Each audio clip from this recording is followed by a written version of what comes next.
आज supreme court ने चुनावी चंदे के बॉन्ड की पाई पाई का हिसाब देने के लिए साफ और सीधे तौर पर कह दिया है, क्योंकि यह लगता है कि चुनाव नजदीक आ गया है और जितना टाइम दिया गया था एसबीआई को, उसके हिसाब से एसबीआई ने जून तक का टाइम मांग लिया था, तो कोई भी जून तक का टाइम देने के लिए तैयार नहीं था। और आज जिस तरह से सुप्रीम कोर्ट ने रुख अपनाया और उन्होंने कहा कि आप कल ही हर हाल में हमें इसका हिसाब दीजिए। अब आपको बताते हैं मिस्टर बॉन्ड यानी चुनावी चंदा क्या है।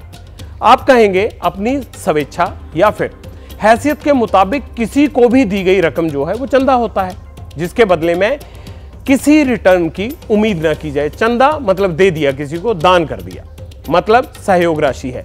ऐसी रकम है जिसे डोनेट करने के बाद डोनर की मौजूदा हैसियत में रत्ती भर भी फर्क नहीं पड़ता, बदलाव नहीं आता।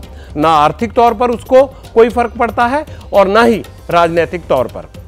आम स्थिति में आप अपनी आमदनी से जो भी खर्च करते हैं, फिर वो डोनेशन ही क्यों ना हो भले, पर उसका पाई पाई का हिसाब तो आखिरकार आपको देना पड़ता है। और अब सवाल ये उठता है कि राजनीतिक दलों को किसने कितना चंदा दिया, इसका हिसाब राजनेताओं से क्यों ना लिया जाए। हक बनता है ना इसका जानना। मैं ऐसा इसलिए कह रहा हूं क्योंकि पिछले दिनों से एक शब्द बहुत चर्चा में है और यह शब्द है इलेक्टोरल बॉन्ड, जिसे मैं मिस्टर बॉन्ड कह रहा था अभी। साधारण भाषा में चुनावी बॉन्ड एक ऐसे कागज का टुकड़ा है जिसके जरिए आप राजनीतिक दलों को चंदा दे सकते हैं। पब्लिक इंटरेस्ट में आज पटियाल भारतीय राजनीति के चंदा ग्रहण का पूरा परीक्षण करेगा, जिस पर आज सुप्रीम कोर्ट ने ऐसा फैसला दिया जिससे राजनीतिक दलों में हड़कंप मच गया है। क्योंकि लोकसभा चुनाव से ठीक पहले सुप्रीम कोर्ट के फैसले की आंच फिर एक बार फिर राजनीतिक पार्टियों की तिजोरी पर पहुंच रही है। आज सुप्रीम कोर्ट ने इलेक्टोरल बॉन्ड पर एडीआर यानी एसोसिएशन फॉर डेमोक्रेटिक रिफॉर्म्स की तरफ से दायर याचिका पर फैसला क्या दिया, केवल 40 मिनट में ऑर्डर दे दिया। मिस्टर बॉन्ड पर फैसले से राजनीतिक दलों में खलबली क्यों है, अब इसकी वजह आपको बता रहा हूं। सुप्रीम कोर्ट ने एसबीआई को 12 मार्च यानी कल सुबह 12 मार्च है, कल तक इलेक्टोरल बॉन्ड के डोनर से जुड़ी जानकारी का खुलासा करने का ऑर्डर दे दिया है। जो मोहलत मांग रहा था एसबीआई वो नहीं मिली। साधारण भाषा में अगर मैं कहूं तो किसने किसको कितना पैसा दिया, किस पार्टी को कितना पैसा दिया, इसकी डिटेल सुप्रीम कोर्ट ने कल तक एसबीआई से मांगी है। चुनाव आयोग को 15 मार्च की शाम 5 बजे तक चंदा देने वालों का नाम पता वेबसाइट पर हर हाल में सार्वजनिक करना होगा, ताकि हम आप सब लोग इस बात से जाहिर हों कि किसने क्या पैसा दिया। भारतीय राजनीति में चंदा ग्रहण पर सुप्रीम कोर्ट का ऑर्डर क्या मायने रखता है, आप सब ये सोच रहे होंगे। इसका परीक्षण विस्तार से करूंगा मैं, आप चिंता मत कीजिए। लेकिन पहले चंदे पर चढ़ी राजनीति की चमक का एक वीडियो क्लिप मैंने आज दिन भर तैयार करवाया, आप वो देख लीजिए।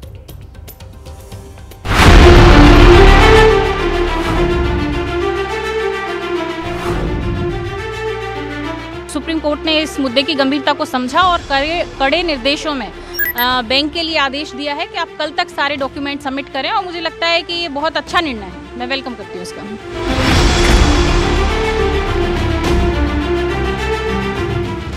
हम सुप्रीम कोर्ट के फैसले का स्वागत करते हैं और एसबीआई को चाहिए कि तथ्यों के साथ निर्धारित समय में वो सारे डिटेल प्रस्तुत करें।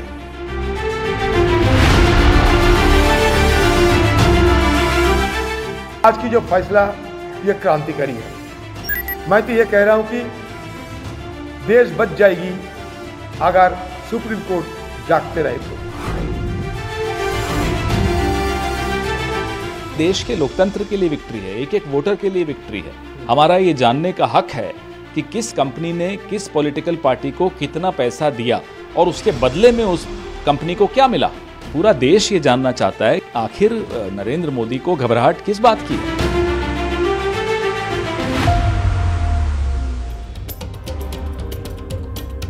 रहीमन चंदा राखिए बिन चंदा सब सून, चंदा गए न उबरे पार्टी पॉलिटिक्स टाइकून। आप कहेंगे पटियाल आज कैसे दोहे सुना रहा है। मैं कोई बात बिना तथ्यों के नहीं करता, इसीलिए पब्लिक इंटरेस्ट में पॉलिटिकल चंदे की कुंडली का हिसाब पूछना तो आज बनता भी है, क्योंकि पेच तो चंदे की पारदर्शिता को लेकर फंसा हुआ है। साधारण भाषा में कहूं तो सुप्रीम कोर्ट यही पारदर्शिता राजनीतिक चंदे में चाहता है। मैं ये नहीं कहता कि चंदा लेना गलत है, लेकिन चंदा कितना मिला, किससे मिला, किस रूप में मिला, इसकी जानकारी आम लोगों को होनी चाहिए ना, आप सबको होनी चाहिए ना। इसीलिए चंदे का पूरा ब्यौरा सुप्रीम कोर्ट ने भी मांगा है। अब पब्लिक इंटरेस्ट में पटियाल के कुछ सवाल हैं जिनके जवाब आप भी जानना चाहते होंगे। चंदा सेवा है या मेवा? क्या चंदा राजनीतिक दलों का धंधा है? राजनीतिक दलों को जो चंदा मिला, क्या वो ब्लैक मनी है या व्हाइट? क्या पूरी तरह से चंदे की पारदर्शिता जो है वो आ जाएगी इससे, इस ऑर्डर से? क्या अब चुनाव में ब्लैक मनी नहीं खपाई जा सकेगी? क्या आम आदमी के लिए चुनाव लड़ना अब आसान हो जाएगा? ये सब सवाल है। जब इलेक्टोरल बॉन्ड आए तो कहा जाए इससे चुनाव में काले धन की एंट्री रुक जाएगी, यही कहा गया था ना, इसीलिए ये बॉन्ड लाए गए थे ना। लेकिन चंदा देने वालों की गोपनीयता का पूरा ध्यान रखा गया। तो फिर एक पवित्र प्रयास मुकदमा क्यों ना हो जाए, इस पर होना चाहिए ना एक। और सुप्रीम कोर्ट ने भारत सरकार के बैंक एसबीआई की एक बात नहीं सुनी इस पे, चाहे जितनी मर्जी सवाइयां दी, उन्होंने एक नहीं सुनी। सवाल यह भी है कि राजनीतिक दलों का चंदा क्या किसी और का धंधा चमकाने के लिए इस्तेमाल हो रहा है? चुनावी बॉन्ड पर केस करने वाले संगठन के प्रेसिडेंट से हमने यही पूछा। बेसिकली आज की जो हियरिंग में दलील दी गई थी एसबीआई के लॉयर हरीश साल्वे के द्वारा, वो कोर्ट ने मानी नहीं, क्योंकि उन्होंने कहा कि एसबीआई ने अपने एफिडेविट में ही लिख के दिया है कि जब एक ट्रांशे की सेल होती थी 10 दिन की, 15 दिन की, उसके तुरंत बाद सारी डिटेल्स कि किसने बॉन्ड खरीदा और किस पार्टी को गया, वो मुंबई के जो एसबीआई का हेडक्वार्टर है उसमें जमा करा दी जाती। तो ये स्टेट बैंक के लॉयर ने एक्नॉलेज किया, हाँ जी ये डेटा तो हमारे पास है, तो हमने लिंक करना है। तो कोर्ट ने बोला कि हमने 15 फरवरी का जो आदेश दिया था उसमें लिंकिंग की बात कही ही नहीं।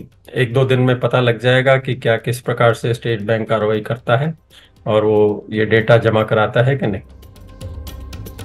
एडीआर ने चुनावी बॉन्ड के खिलाफ जो याचिका दी है उसमें क्या क्या महत्वपूर्ण बातें कही गई हैं, उनमें क्या है और किन किन पॉइंट्स पर सुप्रीम कोर्ट ने एसबीआई और राजनीतिक दलों को एक के बाद एक झटके दिए। कोर्ट के अंदर क्या हुआ आज, इसका परीक्षण भी पटियाल ने करवाया। हाइलाइट्स आपको साधारण भाषा में पहले समझा देता हूं। एसबीआई के सीनियर वकील हरीश साल्वे ने कहा आज कोर्ट में, मैं एसबीआई की तरफ से आया हूं, हमें आपके आदेश को पूरा करने के लिए और वक्त चाहिए। सुप्रीम कोर्ट ने एसबीआई से पूछा, 15 फरवरी से लेकर अब तक 26 दिन हो गए, आपने क्या किया? एसबीआई ने प्रोसेस में दिक्कत का हवाला दिया और कहा एसओपी बनाई गई थी कि हमारे कोर बैंकिंग सिस्टम में बॉन्ड खरीदने वाले का नाम ना हो, क्योंकि हमें कहा गया था कि इसे गुप्त रखना है, यह आदेश था, उन्होंने साल्वे साहब ने कहा। कोर्ट ने पूछा, जब डोनेशन देने वाले और पॉलिटिकल पार्टी दोनों के डिटेल्स मुंबई ब्रांच में भेजे जाते हैं आपकी तरफ से, और कोर्ट के आदेश में सूचनाओं का मिलान करने की बात कही नहीं गई कि आप उनको टैली करके बताइए, बल्कि सूचनाओं को जाहिर करने की बात कही गई है। एसबीआई ने कहा उसके पास पूरी जानकारी है कि बॉन्ड किसने खरीदे हैं, यह भी जानकारी है कि किस राजनीतिक दल ने बॉन्ड कैश कराए हैं। चीफ जस्टिस ऑफ इंडिया ने कहा, हमने 15 फरवरी को फैसला दिया था, पिछले महीने की बात कर रहे थे, आज 11 मार्च हो गई, पिछले 26 दिनों में आपने क्या कदम उठाए इस पर? कुछ भी नहीं बताया गया अब तक। अगर जानकारी है तो उसको शेयर कीजिए, उसको साझा कीजिए। एसबीआई ने कहा, हम एफिडेविट दे सकते हैं, लेकिन हम आपको नंबर्स की जानकारी जल्दबाजी में नहीं देना चाहते, क्योंकि वो गलत हो सकती है, कंफ्यूजन हो सकता है। सुप्रीम कोर्ट ने कहा, डोनर और किस पार्टी को डोनेशन दिया गया है यह जानकारी आप दे सकते हैं। फिर गलती कैसे हो सकती है इसमें? आपके पास डिटेल्स हैं, कैसे गलती का सवाल कहां से आ गया? एसबीआई ने कहा, यह नंबर गुप्त रखे गए हैं, इन्हें सामने रखने के लिए हर ट्रांजैक्शन को हमें ट्रेस करना होगा। सुप्रीम कोर्ट ने क्या कहा इस पर? सुप्रीम कोर्ट ने कहा, चुनाव आयोग ने आदेश का पालन किया है, कोर्ट को डिटेल्स दे दी जो उनके पास मौजूद थी, इसे सुरक्षित रखा गया है। कोर्ट उन्हें तुरंत खोलने का आदेश देता है। चुनाव आयोग जानकारी सामने लाए और एसबीआई भी 12 मार्च 2024 तक इन डिटेल्स को सार्वजनिक करे। सुप्रीम कोर्ट के ऑर्डर में और क्या क्या अहम बातें कही गई हैं, पब्लिक इंटरेस्ट में इसका पूरा परीक्षण मैंने करवाया किससे? हमारे संवाददाता निपुण सहगल से, क्योंकि वही सारा सुप्रीम कोर्ट की कार्रवाई की रिपोर्टिंग करते हैं। सुप्रीम कोर्ट के इस आदेश की सबसे बड़ी बात यह है कि मंगलवार 12 मार्च बैंक के वर्किंग आवर्स तक यानी शाम तक स्टेट बैंक को अपने पास मौजूद सारा का सारा आंकड़ा चुनाव आयोग को देना पड़ेगा और चुनाव आयोग इसे 15 मार्च तक प्रकाशित कर देगा अपनी वेबसाइट पर। साथ ही साथ सुप्रीम कोर्ट ने यह भी कहा है कि स्टेट बैंक जो ये बात कर रहा है कि उसको मिलान में समय लगेगा ताकि तरतीब से व्यवस्थित तरीके से आंकड़ों को दिया जा सके कि किस बॉन्ड को किसने खरीदा और उसी बॉन्ड को किसने कैश कराया।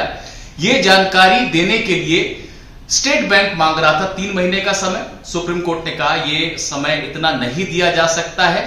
एसोसिएशन फॉर डेमोक्रेटिक रिफॉर्म्स और सीपीएम, ये 2 याचिकाकर्ता जो मुख्य मामले के याचिकाकर्ता थे, उन्होंने अवमानना याचिका दाखिल की थी स्टेट बैंक के खिलाफ, एसबीआई के खिलाफ। सुप्रीम कोर्ट ने गंभीरता पर भी सवाल उठाया है कि एक असिस्टेंट जनरल मैनेजर रैंक के अधिकारी के माध्यम से आवेदन दाखिल कराया गया समय मांगते हुए, और उस आवेदन में भी यह नहीं बताया गया कि 15 फरवरी को आदेश आने के बाद से अब तक किया क्या स्टेट बैंक। सुप्रीम कोर्ट ने यह भी कहा है कि अगर इस बार पालन करने में कोई कोताही हुई स्टेट बैंक की तरफ से तो अवमानना का मुकदमा चल सकता है।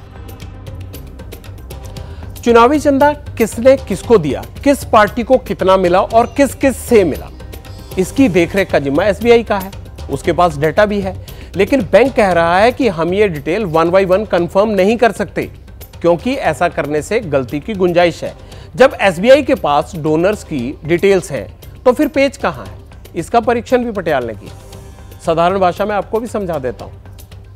मान लीजिए ए और बी राजनीतिक दल हैं और सी डोनर है। ए और बी 2 राजनीतिक दल हैं और डोनर को सी मान लिया जाए। अब सवाल है कि ए और बी को सी से कितना चंदा मिला। मान लेते हैं सी ने ए को और बी को 1 लाख रुपए चंदा दिया, लेकिन डोनेट करने वाले की हैसियत 1 लाख रुपए सालाना कमाने की भी नहीं है। फिर कैसे पता चलेगा डोनर सही है या गलत है, मनी ब्लैक है या व्हाइट है जो चुनावी चंदा दिया गया? दूसरा पेज क्या है, इसका परीक्षण भी पटियाल ने किया। दूसरे पेज का, चंदा देने वालों के नाम गुप्त रखे जाते हैं। कोर्ट एसबीआई ने यही कहा कि भाई आप उनके जाहिर कीजिए। अब इसी आधार पर मान लिया जाए ए और बी को सी ने चंदा दिया, अगर उसकी डिटेल जनहित में साझा नहीं होगी तो क्या गारंटी है कि ए और बी को डोनेशन के बदले सी को राजनीति या शासकीय योजनाओं का लाभ नहीं मिला? अगर ये पता लग जाएगा तो पता चल जाएगा ना कि सरकार ने कोई फायदा दिया है नहीं, जो बड़े बड़े डोनर्स हैं उनको फायदा मिला या नहीं मिला, या वैसे ही वो दान पुण्य कमा रहे हैं पॉलिटिकल पार्टियों को चंदा देकर। अब पटियाल का सवाल है कि चुनावी चंदे पर सुप्रीम कोर्ट ने एसबीआई का कोई भी एक्सक्यूज क्यों नहीं सुना? एसबीआई देश का सबसे बड़ा बैंक है, देश को रिप्रेजेंट करता है, इलेक्टोरल बॉन्ड का कस्टोडियन भी वही है, एसबीआई है ना। और सुप्रीम कोर्ट ने एसबीआई की पैरवी में सरकार के वकील खड़े थे, वो थे सॉलिसिटर जनरल तक ने पैरवी की। लेकिन सुप्रीम कोर्ट ने किस आधार पर सीबीआई की दलीलों को ज्यादा तवज्जो नहीं दी? पेच कहां फंसा?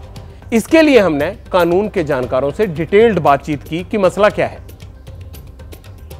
आज कंप्यूटर और डिजिटल एज में आप लाखों ट्रांजैक्शन, खासकर स्टेट बैंक ऑफ इंडिया तो दुनिया का एक बहुत ग्लोबल बैंक है, और उनका तो किसी जगह से अगर आपका अकाउंट भी अगर यहाँ है और आप अमेरिका में हैं, कहीं पे भी हैं जहाँ इनकी ब्रांच है, आप वहाँ से भी निकलवा सकते हैं। सारे इंटरकनेक्टेड है। पर इसके आपको ये जानकारी जानने से पहले ये देखना चाहिए था कि उन्होंने क्यों इसको रोकने की बात की थी। आज की तारीख में जो सिर्फ 25 पॉलिटिकल पार्टी ऐसी हैं जिन्होंने ऐसे अकाउंट खोले हैं और एलिजिबल है। शुरू में 5 होंगी, 10 होंगी, अब करते करते 25 हो गई हैं। चुनाव में पैसा मायने रखता है, बिना पैसों के कोई चुनाव नहीं लड़ सकता। लेकिन पार्टियों के फंड में जो पैसा आता है उससे जो चुनाव का खर्च उठाती हैं। अब यह भी विचित्र संयोग है कि पिछले कुछ चुनाव में जिस पार्टी के हिस्से जितना ज्यादा चंदा आया उसे जीत उसी अंदाज में मिली। 2018 से अब तक 40 चुनाव हुए, 1 लोकसभा और 39 विधानसभा चुनाव। 39 में से 23 विधानसभा चुनाव बीजेपी गठबंधन ने जीते, जबकि कांग्रेस यानी यूपीए अलायंस को 8 राज्यों में सफलता मिली। क्षेत्रीय दलों को भी 8 ही विधानसभा चुनाव में जीत मिली। जहां तक सवाल लोकसभा का है तो बीजेपी को 2014 के मुकाबले 2019 में ज्यादा सीटें आई, ज्यादा उनको सीटों का लाभ हुआ। भारत में 97 करोड़ वोटर हैं, मैं भी उनमें से एक हूं, आप सब भी शामिल हैं। मैं ये नहीं कह रहा कि चंदे के जोर पर किसी भी दल ने चुनाव जीता होगा, लेकिन तथ्य और सत्य दिखाना मेरा फर्ज है, वो मैं करता रहूंगा हमेशा। जैसे ही घड़ी का काटा दोपहर 2:30 पे आए, बबीता जी का दिल सास बहू साजिश के लिए मचल जाए। और ये है इनकी बहू, पूरे दिन ऑफिस की टेंशन हो जाए गॉन जब ये करें अपना फेवरेट शो फ्री टाइम पे ऑन। इनकी तरह आप भी देखिए अपना फेवरेट शो अपने टाइम पर और डाउनलोड कीजिए एबीपी लाइव ऐप अपने स्मार्ट टीवी पर।